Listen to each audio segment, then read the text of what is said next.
Welcome to Satish climax. இந்த வீடியோவில் என்ன பார்க்க போகிறோம் அப்படின்னா, நம்ம சுதந்திரமாகி இப்போ 2026 வரைக்கும் எத்தனை வருஷம் ஆயிருக்கு, யார் யார் முதலமைச்சராக இருந்திருக்காங்க, எத்தனை வருஷம் இருந்திருக்காங்க, எந்தெந்த கட்சி ஆட்சி அதிகாரத்தில் இருந்திருக்கு அப்படின்றத பார்க்கலாம். 1947 2026 வரைக்கும் ஆல்மோஸ்ட் 79 இயர்ஸ், அதாவது 79 வருஷம் முடிஞ்சிருக்கு.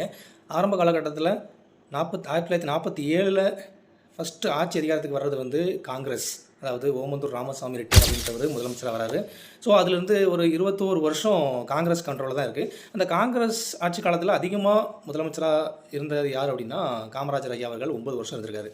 அதுக்கப்புறம் 1967 அப்புறம் நிலைமை மாறுது. அப்படியே டிஎம்கே அப்படின்ற ஒரு இதை உருவாக்குறாங்க. யார் அப்படின்னா அண்ணா அவர்கள் உருவாக்குறாங்க. அதுலேருந்து தான் டிஎம்கே அப்படியே கட்சி உருவாகி பயங்கரமாக வளம் வராங்க. அதுக்கப்புறமா கலைஞர், அதுக்கப்புறமா எம்ஜிஆர் அவர்கள் உள்ள வராங்க. எம்ஜிஆர் அவர்கள் ஏடிஎம்கே அப்படின்னு ஆரம்பித்து அவங்களும் ஒரு 10 வருஷம் ஆட்சி அதிகாரத்தில் இருந்திருக்காங்க. இப்படியே மாறி மாறி மாறி மாறி ஒவ்வொருத்தவங்களும் ஆட்சி அதிகாரத்தில் இருந்திருக்காங்க. சரி, ஓகே, எந்த கட்சி அதிக வருஷம் ஆட்சி அதிகாரத்தில் இருந்திருக்காங்க அப்படின்னா காங்கிரஸ் 21 வருஷம் ஆட்சி பண்ணியிருக்காங்க தமிழ்நாட்டை. அப்படியே டிஎம்கே எத்தனை வருஷம் அப்படின்னு பார்த்தீங்கன்னா 28 வருஷம் ஆட்சி பண்ணியிருக்காங்க. இப்போ நம்ம ஸ்டாலின் ஐயா அவர்கள் இருந்தாங்க இல்லையா, 2026 வரைக்கும் இந்த டேட்டா படி.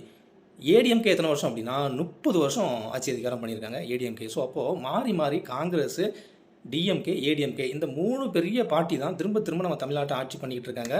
நல்லதும் பண்ணியிருக்காங்க, பல கெட்ட விஷயங்களும் பண்ணியிருக்காங்க, ஊழல் பண்ணியிருக்காங்க அப்படின்னு பொதுமக்கள் அவர்களுடைய கருத்து எல்லாருமே சொல்லிட்டு இருக்காங்க. ஸோ அப்படி இருக்கும்போது எந்த ஒரு முதலமைச்சர் அதிக காலங்கள் முதலமைச்சராக இருந்திருக்காங்க அப்படின்னு பார்த்தீங்கன்னா ஐயா கலைஞர் அவர்கள் தான். டிஎம்கே பார்ட்டி சேர்ந்த கலைஞர் கருணாநிதி அவர்கள் கிட்டத்தட்ட 20 வருஷம் தமிழ்நாட்டை சிங்கிள் ஹேண்டடாக ஆட்சி பண்ணியிருக்காங்க.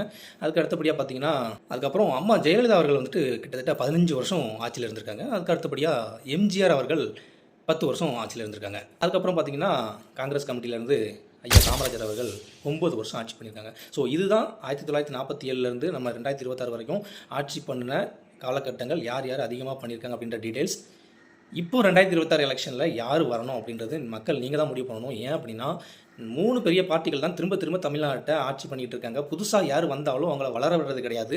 ஃபார் எக்ஸாம்பிள் சீமான் அவர்களை சொல்லலாம். அவர் கட்சி ஆரம்பித்து 15 வருஷம் கிட்ட ஆகிட்டு இன்னமும் அவரால் ஒரு 8% ஓட்டு தான் வாங்க முடியும், தவிர ஆட்சிக்கு வரணும் அப்படின்னா ஒரு 30-35% ஓட்டு வாங்கணும் இல்லையா, அவரால் வாங்கவே முடியலை. நீங்கள் கண்கூட பார்த்துட்டு இருக்கீங்க.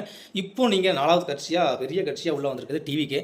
ஸோ இந்த 3 பார்ட்டிகளை தவிர 4வதாக ஒருத்தர் உள்ளே வந்தால் நல்லா இருக்கும் அப்படின்னு நினைக்கிறவங்க கமெண்ட்டில் சொல்லுங்கள். ஏன் அப்படின்னு பார்த்தீங்கன்னா திரும்ப திரும்ப ஒருத்தனே இருந்துகிட்டு இருக்காங்க அப்படின்னா கொள்ளடிச்சு பழகிருப்பாங்க, ஊழல் பண்ணி பழகிருப்பாங்க, அவங்கள கண்ட்ரோல் பண்ணி யாருமே ஒன்றும் பண்ண முடியாது இல்லையா. ஆனால் புதுசாக ஒருத்தர் வரும்போது கண்டிப்பாக நிறைய நல்ல விஷயங்கள் செய்ய முன்னாடி வருவார்.